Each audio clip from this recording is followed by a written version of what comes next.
હાય, આજે વિશ્વ હિન્દુ પરિષદ મહેસાણા દ્વારા મંત્રોષધિ સુવર્ણપ્રાશન સંસ્કાર કાર્યક્રમ અંતર્ગત પુષ્ય નક્ષત્રમાં શાળાના બાળકોને નિઃશુલ્ક સ્વર્ણપ્રાશન પીવડાવવામાં આવ્યું.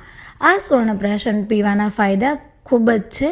એનાથી રોગ પ્રતિકારક શક્તિ વધે છે, વારંવાર થતી શરદી ઉધરસ તાવથી બચાવ કરે છે, સ્મરણ શક્તિ અને બુદ્ધિશક્તિમાં વધારો કરે છે, ધ્યાન અને એકાગ્રતા વધે છે, શારીરિક વિકાસમાં પણ સહાયક બને છે, પાચન શક્તિ મજબૂત કરે છે, બાળકોમાં આત્મવિશ્વાસ અને ચુસ્તતા લાવે છે. તો આમ આયુર્વેદ મુજબ સ્વર્ણપ્રાશન એ પુષ્ય નક્ષત્રમાં પીવાથી ખૂબ જ ફાયદા થાય છે અને આ અમારી શાળાના બાળકોને બિલકુલ મફતમાં જ દરેક વાર પીવડાવવામાં આવે છે, જેની માટે પ્રજાપતિ વિશાલ છે એનો ખૂબ ખૂબ ધન્યવાદ. Thank you.